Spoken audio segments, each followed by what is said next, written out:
Welcome to the Cosmic Goodie Bag. My name is Carla Cherry. I am your host. We are talking with spiritual seekers about cosmic theories, their personal path, and expertise.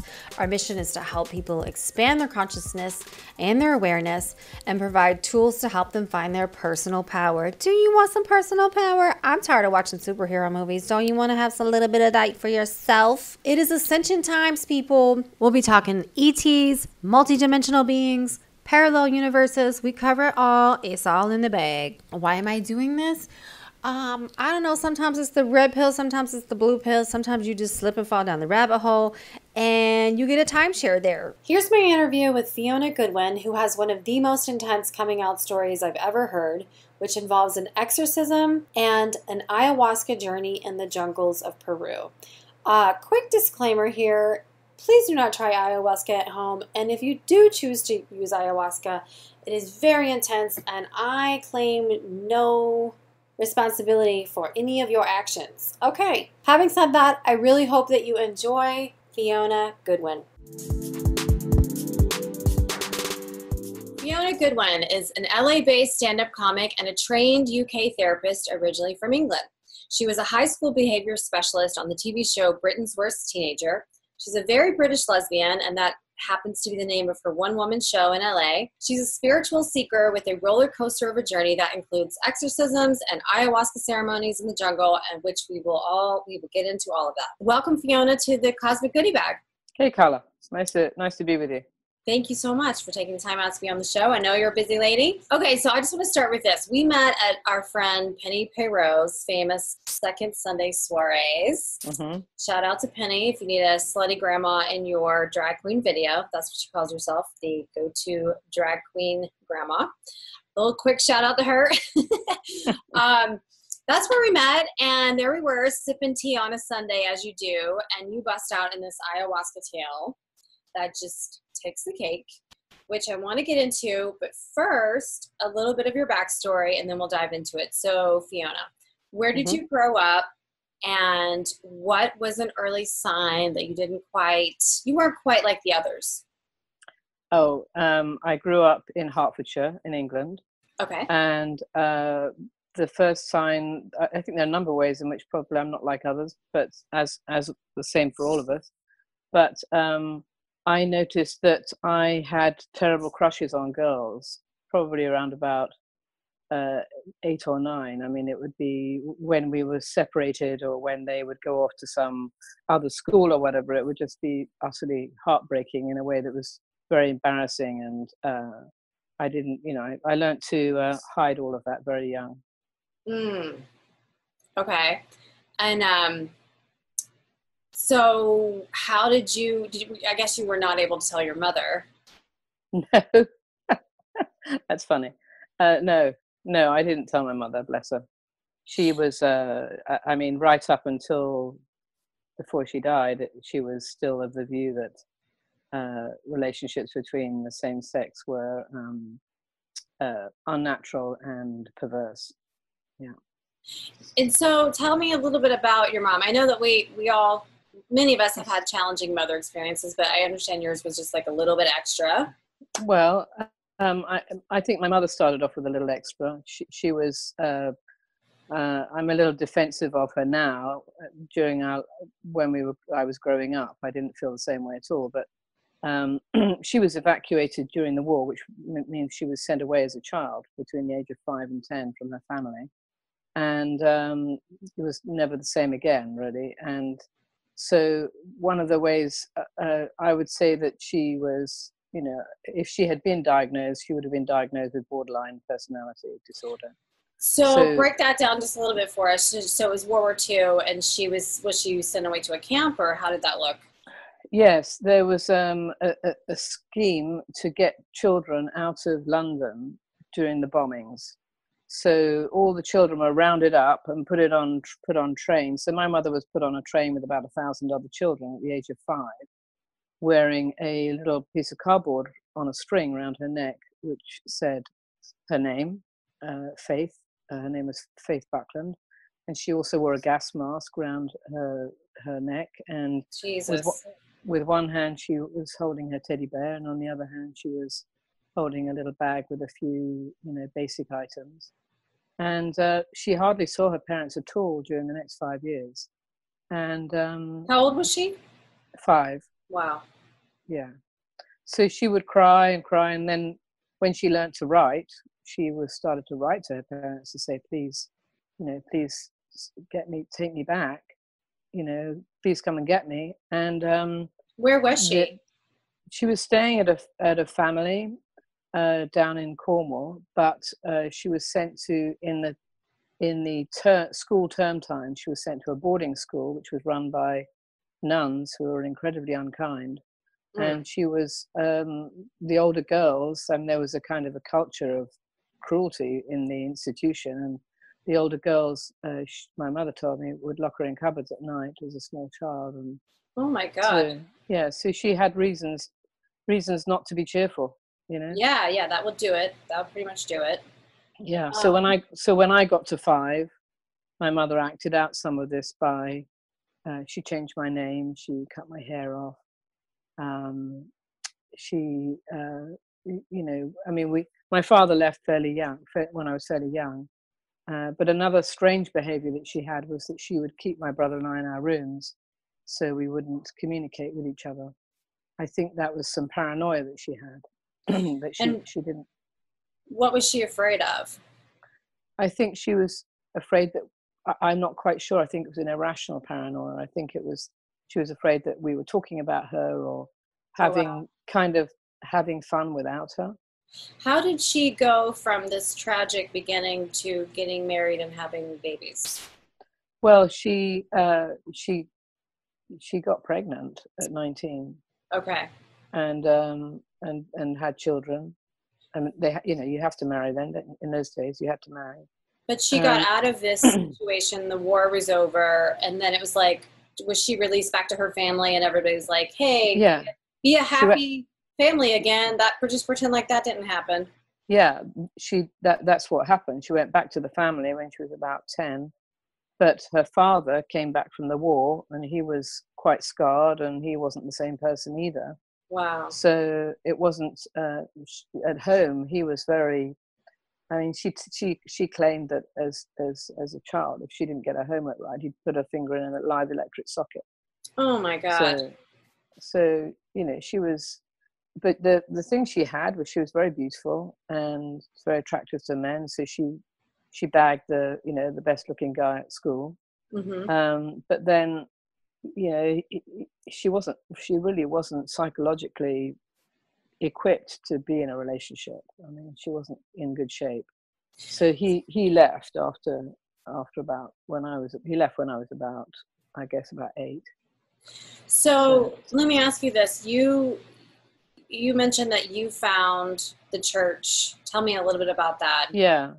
Well, I think there was my family was not. My mother remarried, and she married a Cambridge intellectual, and they were very into education and academia, and it wasn't the warmest of households. Mm-hmm, mm-hmm. So I was really looking for warmth, and also I was a seeker, so I couldn't understand why we were all here. I didn't know. I had questions about what we were doing on the planet. What were we doing here? From an early age. Very early age, yeah. What was the point, So you sought what type of church? It was originally it was just a born again Jesus. At school we called her the Jesus freak, and she just tracked me down and she could tell that I was, seeking. And how old were you? At that time I was about 15. Okay. And also I was looking for an answer to the fact that I was always had such crushes on girls, and I had started to fear that I might be gay. Okay. So you turned to the church. That was an interesting turn. I didn't realize that they had a contract out on homosexuals. I didn't read the fine print. Wait, so how did that play out? Well, they I confessed straight away, and they sent me to a woman. I asked if I could see a psychologist. Well, one of the things that's characteristic of the church is that, well, the fundamentalist church is they mistrust experts. Okay. And so, this was Presbyterian. This was what type of? In this particular church, at the first church I went to was Plymouth Brethren. What was it? Plymouth Brethren. Okay. Very fundamentalist, low church, Protestant. Okay. So I asked them if they could they knew a psychologist, and they sent me to Jan, who was a Christian Cambridge anthropology PhD student. Okay. Specializing in butterflies. And she was very kind, and she said, Fiona, it's absolutely nothing to worry about. God loves everyone. Okay. Pedophiles, serial killers, rapists, even lesbians. Oh, so, my God. Did she put that in all that sentence together? Was that one sentence? She did that all by herself. Wow. Did she get that from the butterflies? I reckon. There's some sinister butterflies out there. So she was, on the one hand, very reassuring that God loved me, but on the other hand, it wasn't the best news. It wasn't the best category to be put in either. No. And then later on, when I joined a church in London, they had the answer. They told me they knew how to get rid of the demon, that I had a demon, so I could be exorcised. Okay, so we need to hear about that. How did that play out? I went to the church and in London, and I was sharing a single bed with a friend of mine, for financial reasons. And I realized I got a funny feeling in my tummy, and and our lips brushed, and I thought, oh my goodness, I have a real problem. Mm-hmm. So the very next day, I cycled up to the pastor's house and said to him, listen, I've got a problem. Can you help? And they said, well, we'll get Uncle Sid up from Cornwall. He'll know what to do. Uncle Sid. Uncle Sid was his name, yeah. Lovely. And he said, you've got a demon, and, Uncle Sid knows how to get it out. And you felt, how did you feel when you heard that? Well, it was a mixture of relief that, someone was going to get it out. Wow. And obviously I went home that day thinking, oh, this is what it must feel like to be possessed and have the devil inside you. So that's, that didn't feel good. Right. So, wow. It's like that YouTube song. Yeah. So they sent me home. He said, fast for 3 days, come back on Saturday. And so there was all these other people who came men in suits, and really, and they shouted and screamed at me, and they shouted, ironically, they kept shouting, come out. Oh, hilarious. Wait, hold on, were you inside the church? I need to see the setting. No, by this time I was in what's called a house church, and we met in a house. So you were in a house? In someone's house, yeah. How many guys in suits are we talking about? Well, there was Uncle Sid, and there was Bertie. He was learning the exorcism ropes. There was he was in training. Yeah, he was in training. There was Uncle Sid's assistant, who later turned out to be gay, which was nice. Very unfortunate. Nice. And is he alive? Is that guy alive? I don't know. I don't know. I hope he's okay. And I hope he's happily, with somebody. Yeah. And then there was Pauline, who was the pastor's wife was Pauline. Pauline, in the middle of Pauline had something called elephantitis, which is where, you have one huge leg and one tiny leg. And in the middle of the exorcism, I could see her. I knew it was her because I could see the legs between the men's legs. Oh my God. And she interrupted everything and, to offer us tea and biscuits. In the middle of the exorcism? Mm-hmm. She thought we needed food because you hadn't eaten for 3 days. Yeah, so I ate as many biscuits as I could because I was absolutely starving. Wait. Okay, so the exorcism begins. Take me through it. Like, what's the first thing that happens? Are they reading passages and then they start screaming? Well, they first of all make sure that you're willing to confess. You have to confess your sin, and are you willing to repent? Okay. The sad thing was I hadn't actually really done anything at this point. And you're 15. Yeah, no.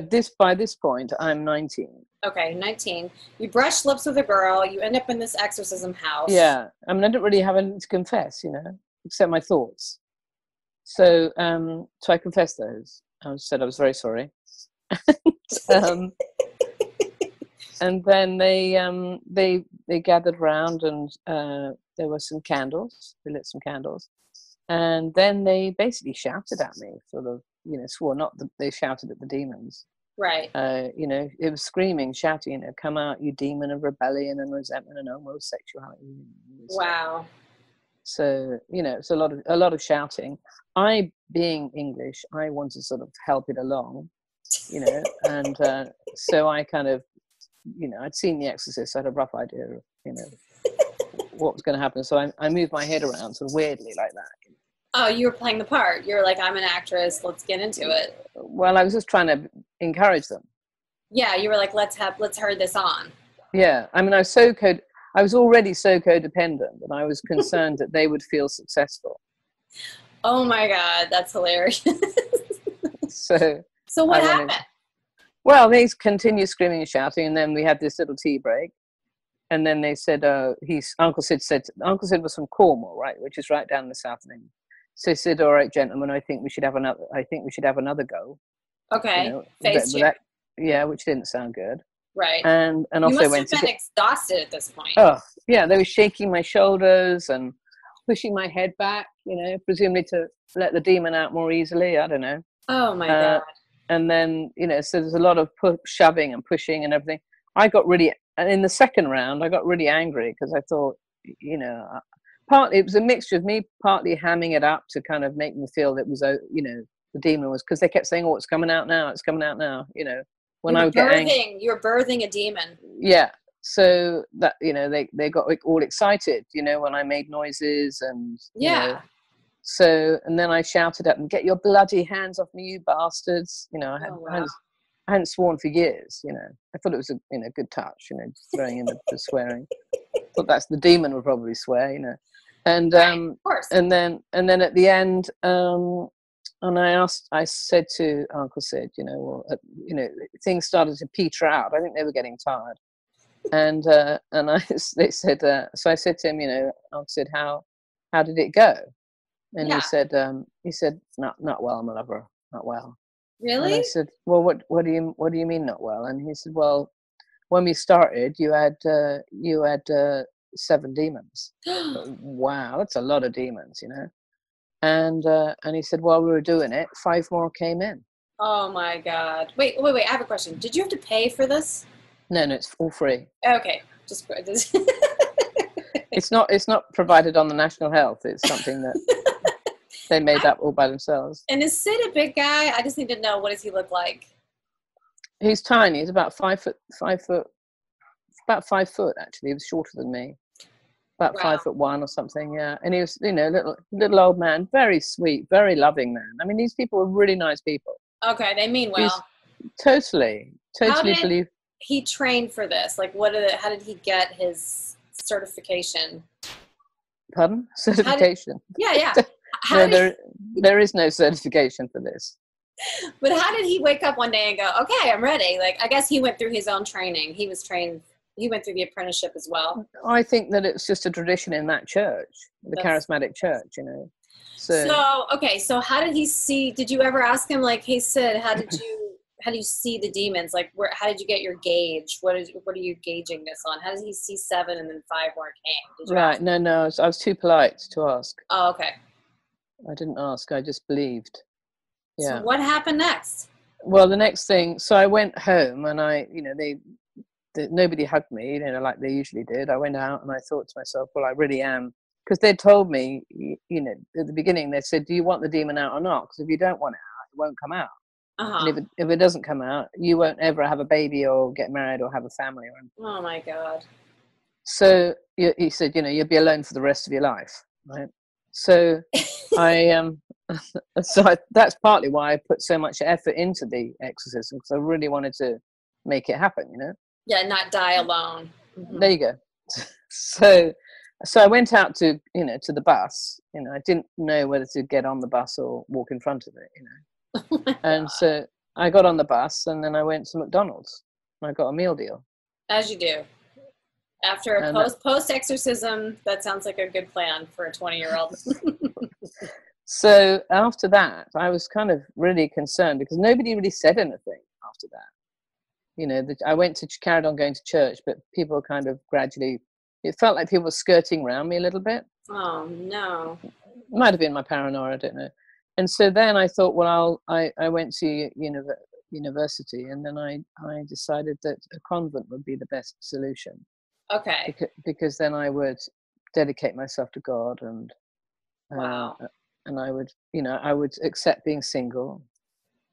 You know, that's a way of being useful and serving God and making my singleness be useful. Wow. Okay, so how did that work out? Not well. Did you have a crush on a nun? What happened? Not really. No, interesting enough, no, I didn't.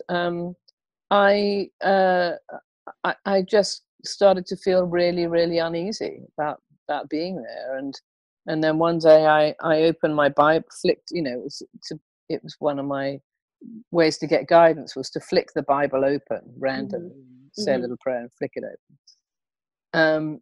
And I flicked the Bible open, and it was this passage. It was 2 Kings 22 verse 2, which said, he walked in all the way of his father David, neither turning to the left nor to the right. And I knew in that moment that I believed that I was being told that I had to live my life in the world. Okay. And I thought, how's that possible? You know, I like girls and I've got demons, 12 right. of them. You've added demons in the exorcism. I did the maths. That's a terrible Yelp review for that exorcism right there. You gained demons in the exorcism. I think he needs more training. So, and then you had to feed them McDonald's, which I thought was quite nice of you. You've got 12 of them. So right. Perfect meal for demons. And when you've got demons, I mean, obviously, the only way that these demons manifested, as far as I was concerned, was that I would, fall in love with girls. Oh, yeah. But apart from that, I wasn't getting frothing at night or anything, or seeing spooky things, or nothing else was happening. So, the demons really, I just thought, well, I can just, they told me that you starve the demons by not being in relationships with staying away from relationships with girls. Wow. And part of their advice, I forgot to tell you, part of his advice was, he said, get yourself a boyfriend. That's going to heal everything. Yep. And, probably a good seeing to probably would, I think that was their view. And the other thing they said was, they said, well, get the ladies in the church to bring in some more ladylike clothes. Because they said, the demons won't like you wearing pretty frocks, This is insane. Okay, so I want to cut to your ayahuasca story. Right. So there you were, you walked into this party, you started telling us the story, and my jaw dropped. First of all, for people who don't know, what is ayahuasca? You're asking me? Yeah. How would you explain it for people who don't know? Right. Well, I don't know all the chemical compounds and everything, but it's a plant medicine. It's a plant, and another plant is added to it to make the first plant really. Well, let me explain this. One plant has hallucinogenic qualities, right? Qualities. Our bodies are built to fend off these things. So there's another leaf that's added, which then opens up our system to the hallucinogenic thing. Okay. So it's got it's got DMT in it. Okay. And you drink it it's like a brew. So it's like a horrible brown liquid. So, well, I guess we would preface it too with your mother died. Yeah, and I was very lucky. I went back. I was living here, and I went back to live with my mum, to be with my mum for 2 years. And I gradually moved in to live with her full time at the end, and spent the last 6 months with her full time. And very, very glad I did, because we had a closeness then that we had never had before. And I was very grateful. She had cancer. No, she had congestive heart failure. Okay. Yeah. So you But so after this her passing, why did you choose to do the ceremony? And then just tell us the story. Okay, so Mum had died, and I needed I'd been doing the nighttime, getting her out of bed and taking her to the bathroom and cleaning her up and, doing all the, I was exhausted, basically, absolutely exhausted from the caring. And I kept, she died and I was in her house and I was just there on my own, and I knew I had to clear up the house and get rid of it. But I just needed I just needed to reset, because Mum's gone. She'd been such a huge influence in my life. She was a huge personality and I was exhausted, and I really wasn't sure what my next steps were. So I'm thinking I really need to know, I was sort of setting an intention to really know what to do next.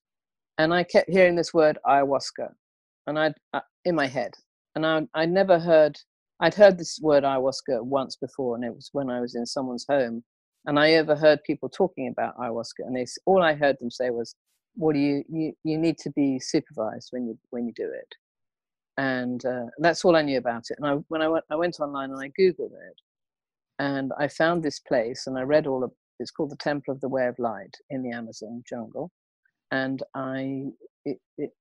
everything inside of me resonated with it, and I thought, wow, this is, I really, really want to do this. So I rang them up and I said, look, I've never done hallucinogenics before. I don't know, and, do I qualify? I wasn't sure if you had to have, previous experience. And no, they said no, and you had to do the special diet of no salt, no sugar for 2 weeks before. And this is a tribe, just to be clear? Yeah, it's the Shipibo tribe. And what country are they in? Peru. Peru, okay. Yeah, but there is, I think there was someone, an Englishman had set up this sort of kind of encampment where the Shipibo tribe would come to, and they would do the work. So he set it up so that people could come, from all over the place, and translators as well, because the Shipibo tribe, they only speak Shipibo. Some of them speak a little Spanish, but so that you needed translators. So you do the diet. Do the diet, get on a plane, you fly to Lima, then you take another plane inland to a place called Iquitos, which can only be reached by, it was the largest city in the world that can only be reached by plane or boat. Okay. It can't be reached by car. And then we spend 3 or 4 days there acclimatizing to the climate, to everything, mosquitoes, and then you go and get a little boat on the Amazon, one of those little straw-covered boats, and you sit in that, and some Shipibo tribe people, kind of take you in their little boat into these tributaries in the Amazon jungle, and you gradually disappear into the jungle, and your telephone goes dead. Are you at night or daytime? No, this is in daytime. And what are you seeing? Like, what do you see beside you? Oh, the Amazon River is just so wide. It's huge. Okay. So just getting across it takes a long time, and then we kind of the sort of chug up the side of the jungle where it's all jungly trees, green vegetation, heavy green vegetation, no buildings or anything. And you see snakes or? Well, when you get inside, yes, there's snakes. But when we got there, depending on how high the tide is, the boat can take you in further if it's high tide, and then you have to trek the rest of the way. But all these little Shipibo people come out of the woods, the jungle, and they carried our bags for them. Wow. Bless them. Felt like a real imperialist colonial twat. But anyway. I'm very grateful. So we're wearing Wellington boots because it's all soggy and everything, and then the heat and the mosquitoes, and we're trekking through all this vegetation. Took us about an hour to get to this kind of what they call the Temple of the Way of Light, which is sort of an encampment. And we're met by these beautiful, there were 5 women in full costume, their traditional costume. They're about 3 foot high, you know, with this lovely black fringes and a bit like pygmies, you know. Yeah. And just so loving and sweet and amazing. I mean, they were the shamans. And the guy who'd set up this place, he had male shamans, and in the end, he just found these women who said they were the best shamans ever. Oh wow! Because you get a lot of, you know, the word shaman has got a double meaning, hasn't it? For good reason. And there are some what's shamans. The double meaning? Well, shamans. I don't know. Maybe you don't have that word in America, but in England, if a doctor is a bit of a quack or a bit of a crap doctor, you call him he's a bit of a shaman. Oh, you know? Really? Yeah. But these women were amazing. They're actual shamans and not taking the word and using it. Yeah. They spend a year in isolation in the jungle, learning about the plants and taking the plants, and So when we all gathered, and then we didn't have a ceremony that first night. At night, it's so pitch black, and there are men walking around with guns because they're protecting you from the jaguars and the snakes. Did you see a jaguar? No. Okay. No, I didn't. They might have made that up. I don't know. Okay, so what happened? So you took it the first night. Yeah, you sit in this big kind of hut, straw hut, all sat in the dark. It's so dark there that you can't even see the person next to you. Oh, wow. You each have your own mat. You're each. The good news was everyone got their own bucket, you know, to vomit into. Oh, that was the nice touch. Yeah, that was. And we each got a little cigar, which apparently helps the thing to get into you. And then cigar helps the medicine somehow assimilate. Yeah. Okay. And apparently it can alleviate the nausea. This is tobacco cigar, not weed. No, yeah, tobacco. Yeah. Okay. Yeah, and then the Shipibo tribes come round and they sing to you. Okay. And as they're singing, they sing these little songs, which are piercing, like that. I can't even do it. And what was weird about it was that I suffered from the nausea terribly, and but when they came and sat in front of me, one of these little women would sit in front of me and she would sing. The nausea would get worse and worse and worse until I vomited, and then it was all over and I was good. So did you tell her, like, your singing is making me vomit, or was that? I was begging them to come up on the next day, you know, because over the 12 days I did 7 ceremonies. 7 times? Yeah, 7 times. So I did pass the message on, you know, to the women. Listen, your singing really helps me to vomit. So if you could get to me as quick as you can, I'd appreciate it. So what's the purpose of vomiting? I think it cleanses out the system.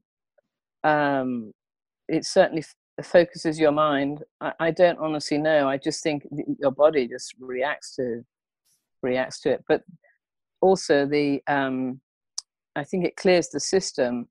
And when they explain to me that when they're sat in front of you, they're taking the medicine as well.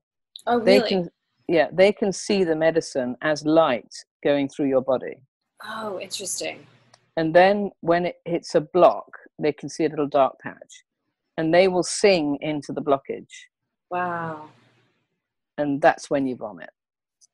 So there's a reason they're supposed to be making you vomit. Oh yeah, it's like toxicity, you know, coming out. Wow. Yeah, and then you have the hallucination. So what happened on the first hallucination? Mine wasn't so fun on the first night. In fact, the next day when we were all together and people were saying, you know, how was your night? I didn't want to tell anyone because they were talking about angels and, you know, pretty music and things. But on my first night, I was surrounded by Nazis, and they were glaring at me through gas masks and pointing guns at me. and I couldn't get help because I knew that they were so real. I knew they would kill me. So I just sat, utterly terrified. But then the explanation came the next day when I was talking to the other people there, and they said, "Come on, tell us what happened then." And I said, "Well, I was surrounded by Nazis, which they found How many very funny. did you see? There were 3 with these great big gas masks on, and they were just the sense of evil coming from them was so strong. Wow. And then I just said to them, yeah, they were glaring at me. It was the way my mother used to glare. Wow. And I thought, oh, okay. So I was experiencing some of that childhood trauma. I mean, my mum didn't mean to be mean to me, I'm sure, but she was so damaged that, you know. She had so much trauma that she never dealt with it. Yeah. That it just went on to you. She was scary, yeah. So she would, when you were younger, she would sit there and stare at you, or when you say she glared at me? Well, she could silence us just with a look. Okay. And she would be, the most frightening thing was that she would go cold for 2 or 3 days and just wouldn't speak to us. Basically she shut down from the trauma. Yeah, she froze really. Wow. She was frozen. Yeah. So did you talk to these Nazis, or did you just, with the whole No, whole trip, was the whole hallucination the first night was just them staring at you? Yep. And were you were in your whole body was just, yeah, and I was kind of conscious enough to be thinking, God, I don't know why I came all this way to be, you know, what the hell am I doing here? I paid for this. This was a big mistake, you know. I went on 2 planes and a boat, and you know, really, what was the point? Jaguars and snakes. So yeah. What was their response? What the Nazis, you mean, or the people? The shamans, like what? Oh, when the you shamans. told them what happened, what did they say? Oh, they said they said They just and nodded. they nodded wisely, and they said they had told me at the beginning that the diagnosis that they gave, because you have a little session with them at the beginning, and their diagnosis for me was that my heart needed to be opened up. Okay. So, and they said, so when I told them about the Nazis, they said, yeah, this is the beginning of your heart being opened up. Oh, wow. So you obviously did it again. Did you think about maybe getting back on the boat and not doing it again? Yeah, I said to them, I'm really hoping the Nazis aren't still there. Yeah, let's hope they don't come to dinner. Yeah, no, I was yeah. The next one was very different. I was taken to my where the moment when my father left. I was in the hallucination. Yeah. When my father left, and he was standing at the door and saying goodbye, which I had no memory of as a child, but here it was happening, and I experienced my father's grief for the first time, because my father was scapegoated. You know, as in those days, you know, a parent could say whatever they liked about the other parent, and well, I guess they still can, but you know, in those days, the father was often out of the picture. The mother just automatically got the kids, and she turned us against him. So in this hallucination, I was experiencing his grief for the first time, and how much he loved me. So you think so what you're saying is that she sent him away, or did her sickness make him go away? I think it was a mixture. Okay. I think that she was incredibly difficult to love. You know, I think that she had been so traumatized as a child that you know, her tools were control and manipulation by distancing herself, and then being incredibly warm and loving, and then backing off, and then, you know, she was just all over the place. So in this hallucination, your father comes to you and you have a conversation with him. Yeah, I begged him. I said, please don't go. You're going to break up our family. And you're how old in this hallucination? 5. So I'm sobbing and saying, you're going to break up our family. You know, why you can't do this. You can't leave us. You can't leave us. And he's holding on to me, and I remember still this having my cheek against his rough sweater, and do you say sweater? You do say sweater. Yeah, sweater. Okay. So I had that memory, sort of visceral memory of the feeling of having my face again, because I'd never had that, since. Wow. I had no memory of it. And he held on to me, and he just said, "I'm really sorry, I have to go. I can't stay. I just can't stay." And I was begging and begging, and then he went. But you, within this experience, you're saying that you felt his grief. I felt, for the first time, I felt how devastated and heartbroken he was, right, at leaving us. Wow. Which was amazing for me, because I had believed all my life that basically my father didn't care that much. Do you think this hallucination was created to show you that, or do you think it was showing you a memory that actually happened? Well, it's very hard to explain how ayahuasca works. I wouldn't like to say that I know. Okay. But my feeling was that the ayahuasca seems to know there was a progression in the hallucinations, and the ayahuasca seems to know what it is that you need to experience to move you to the next phase of your healing or evolution. Okay. So I let go so much grief there, and that I am forever changed because of that encounter with my father in that hallucination. Did you cry in the hallucination? Or did your physical body cry while you were having it? I couldn't sit up because I was just sobbing so much. Wow. I had to lie down. And how long did it last? It's hard to say, probably about an hour. Okay. And then, I mean, the whole hallucination, I mean, the whole evening was that session was about 5 hours. Wow. But within that, it's hard to tell. You lose track of time. So you did it 7 times. What were the next hallucinations like? Right. So the next one was I found myself sitting on my mother's bed as she was dying. Wow. So I was taken back to my mother dying, and I was sitting on her bed in the hallucination, and it was all exactly as it was.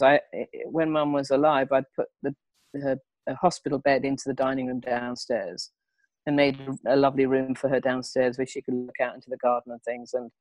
And so anyway, in the hallucination, I'm sitting on her bed, and I said to her, "Mum, what was it like to die?"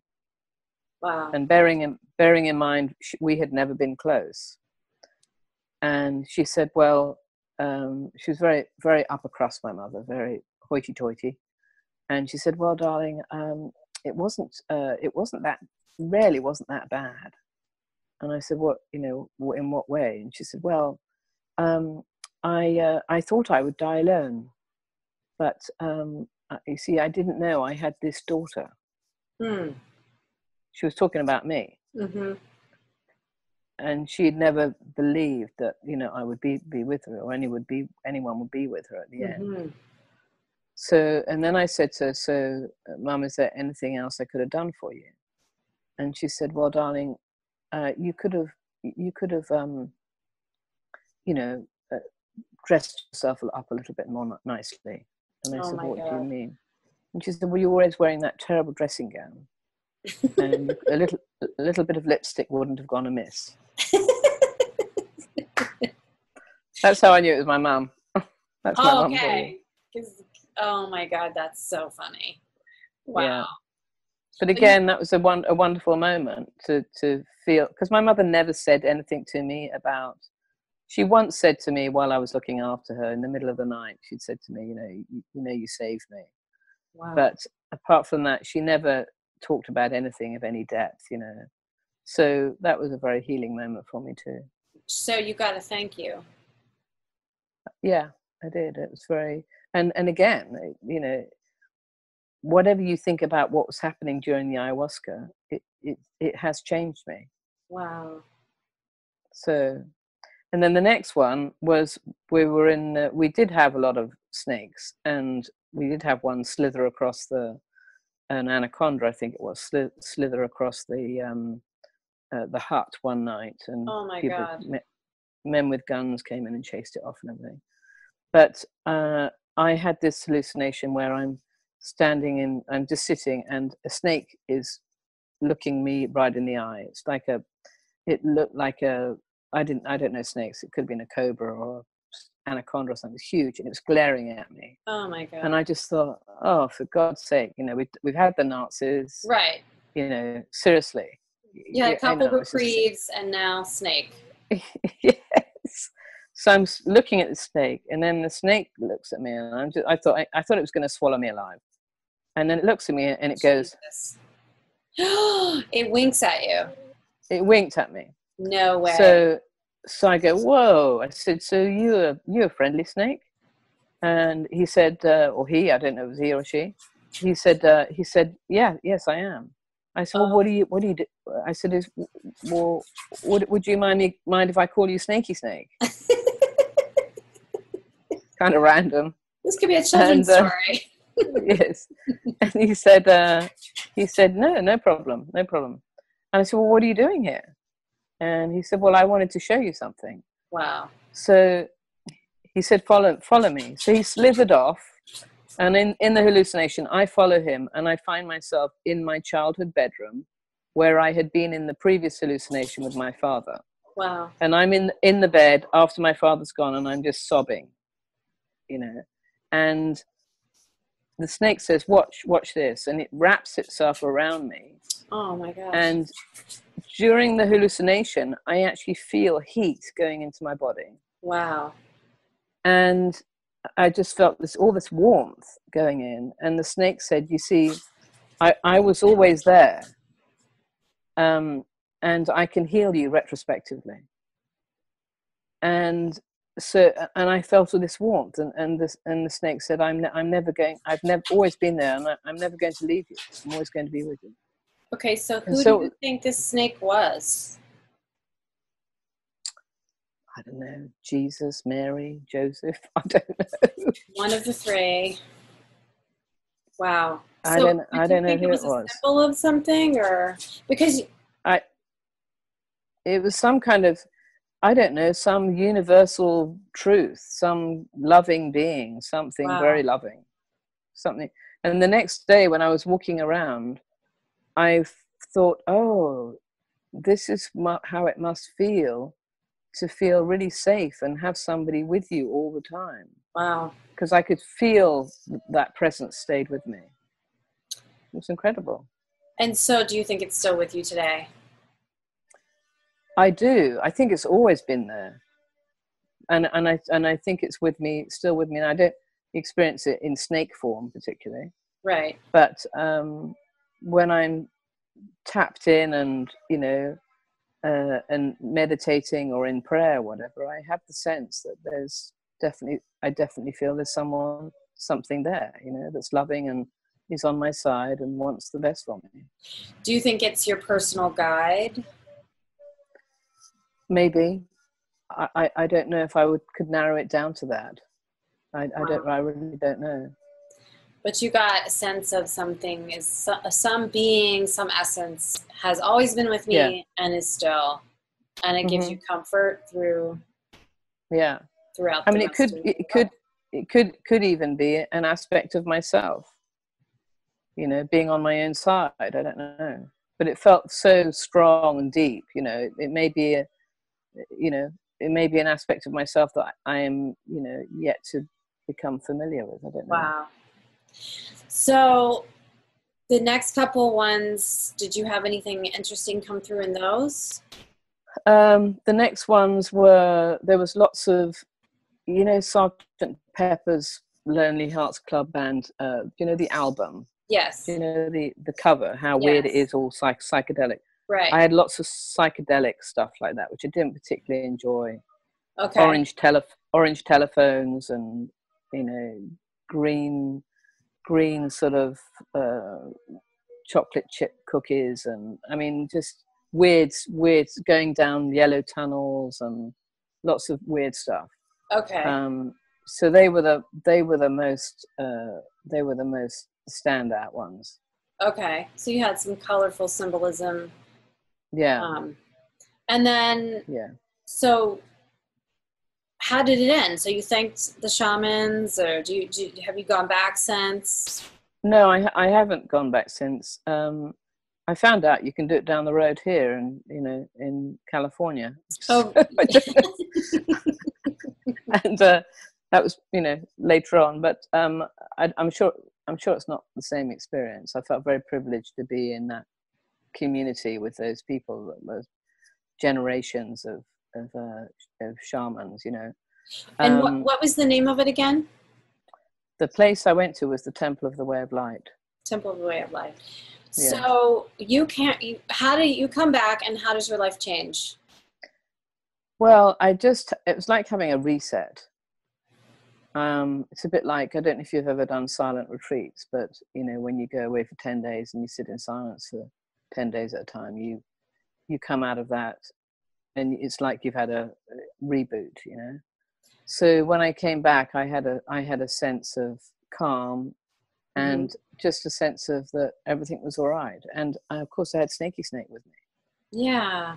Wow. So you had come, okay, so I'm going to backtrack a little bit.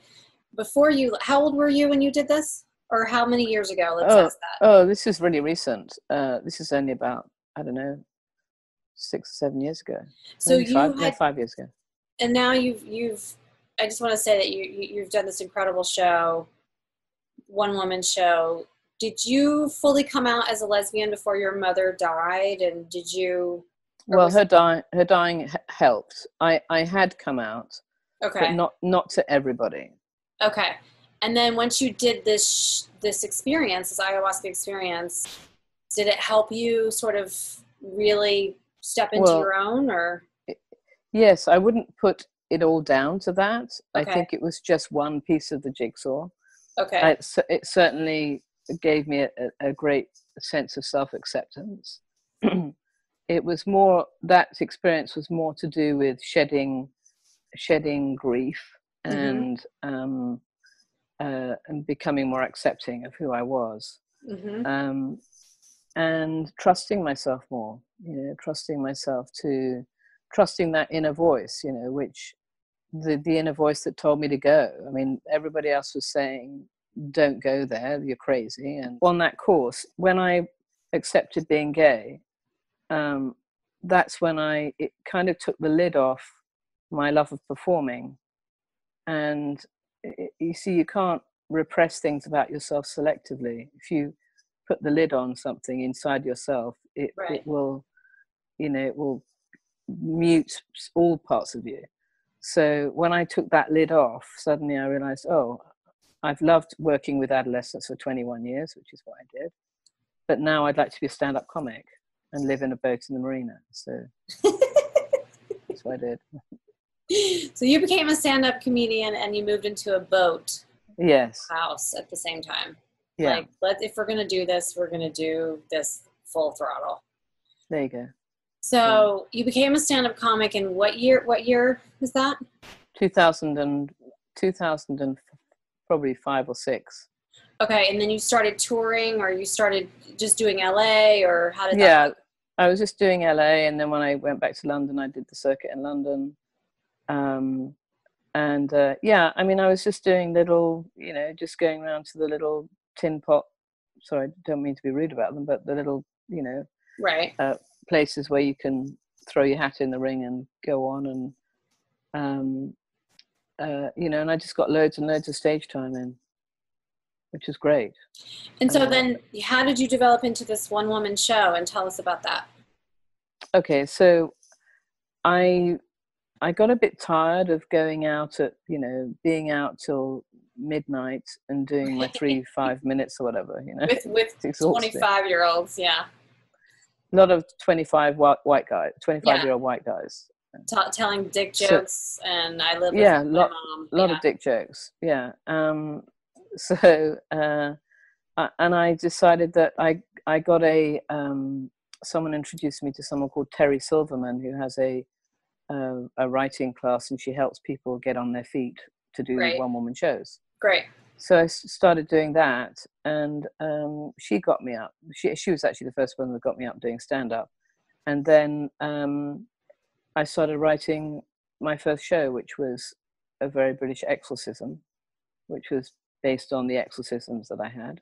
So you just had a plethora of material there. Just it was asking to be a one-woman show. Kind of, yeah. I think so. And how'd that go? Funny, really, isn't it? It went great. I did it here. I did it in London, but I wasn't taking it. I didn't have a director, and I just, it was just a certain level. The difference, I think, with this show, the show I'm just doing now, and that I just finished the 6-week run in Hollywood. What's it called? A Very British Lesbian. Okay. And the difference with this is that I've had a director, stage manager, projections. It's just at a whole other level, and I've learned a script, whereas before I would just improvise the whole thing. Wow. Yeah. So, which means that you get lots of fantastic spontaneous moments, but you don't remember the good bits. So the good bit from last night, right, you won't remember for tonight. So you might have a different good bit, but you lose, you lose things. So this time I have a script. But can I just say how incredibly brave that is to do a one woman show and improvise it? Like, as a stand-up comic myself and knowing the comedy world, that's insane. So props. Thanks. Growing up in a society where you're told that you literally have demons inside of you because of your sexuality, like, obviously it's bad for the psyche, but in your words, what does that do to a person? And then how did you overcome it? Okay, well, I think I was susceptible to being told I had demons because I already felt bad. See, a sane person, if someone says to them, "You've got demons," they go, "Yeah, right." Right. But I mean, I was told I had demons really from the age of about, probably when I first became a Christian, they didn't say I had a demon. It was really only when I was about 18 I was told I had demons. Now, I didn't say, you're joking, because I already felt really terrible about myself. I had terrible low self-esteem, and the way my relationship with my mother and so on, I really felt terrible. So it felt, what I'm trying to say is that having demons didn't feel much different from how I already felt. It's like they just validated your low self-esteem. Exactly. Right. Exactly. And I thought, oh, that explains it, But it's interesting that you turn to a place that's supposed to be, a place that worships a loving God, and demons stamp on you. I know. I mean, when I was asked Jesus into my heart and became a born again Christian, I was something really happened. I mean, I remember smiling and laughing and being really happy, and a few days later, I found out I've got demons. Right. So it was confusing. Seriously confusing. Yeah. So the process of going from there to saying, do I have demons anymore? Or, I think it was such a long, tortuous journey. I became a missionary later on. After training in the convent, I became a missionary. And so you were like, okay, if I can't help myself, I'm going to go help others. Yeah. But also it was about keeping myself closeted. It was about keeping myself out of trouble. Okay. Away from more demons. Yeah, but you see, what happened to me was, eventually I just fell in love, and the feeling of being in love was so much nicer than worrying about demons. Right. So in the end, love prevailed. Wow. And I thought, well, if this is if loving somebody like this is so wicked, then I'll go to hell for it. Wow. So you were a missionary, and then you went and you became a therapist, and are you still practicing now? Yeah, I work here. I work in out of my home in Santa Monica, but I also have clients on Skype from the UK and Australia. And what is your focus? What does your typical client look like? Okay. Well, I tend to draw people who are trying to bust out of something, or who are trying to find their true selves in some way. So it's a lot of work often of sort of unpicking the belief systems that have kept them living very, very small lives. Mm. So they're often people who are on the cusp of starting something big and amazing, Mm-hmm. but they need someone to give them permission, or they need to give themselves permission. So I mean, I work with depression. People who are depressed are people who are I'm not talking about real clinical depression. I'm talking about people who are, sort of low level depression, are people who are just not giving themselves permission to be who they are. That's amazing. So I think my specialism is, helping people to be who they really are. So what did you do? Because going from like such links to closet yourself and to not be who you are, to doing a show called A Very British Lesbian, what for you, again, you fell in love and you experienced love, but how did you get from there to like being on the stage and teaching others about it through your show? Yeah, I don't know if I can answer that. I think it's a miracle. I think that I think that I became more and more trusting of my own voice. Mm-hmm. I did the master's program in Santa Monica, which was very heart opening. I had some amazing therapists. I mean, I really dedicated myself. There was a moment when I was about 32, I think, when I kind of said, when I came back off the mission field, I went to see a therapist in the UK, and the church had told me that would take me away from God, so I'd been resisting therapy. And then, but I had this moment when I said to myself, I'm no good as I am. I'm useless. I'm no help to anybody because I've got all this trouble.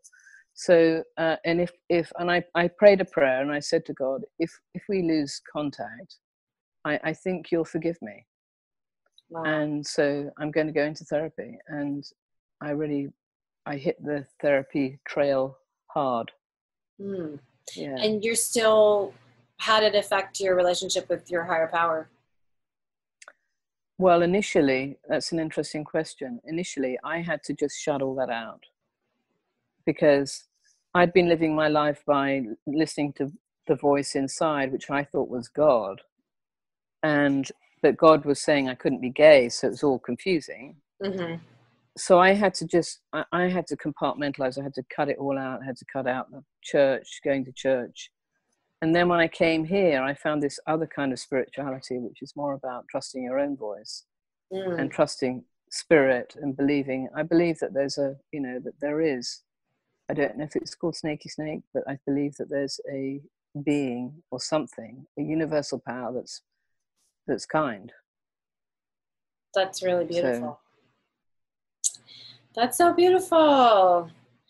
Well, I think that's a good stopping point.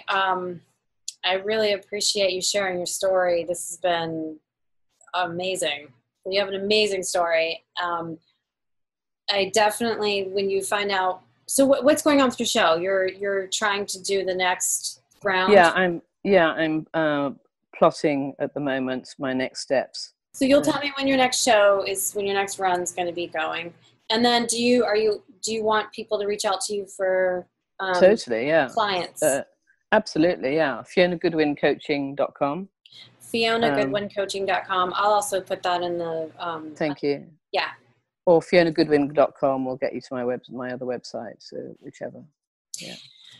Oh, this has been so great. I really appreciate you sharing your story. I really enjoyed Thank you, Carla. Hearing your journey, and I hope that people will reach out to you. I'm sure that you've got so much more to give now that you're yourself. Integrated, yeah. Yeah, it's beautiful. Thank you. Okay, thank you. I'll talk to you soon. Much love. Bye. Bye.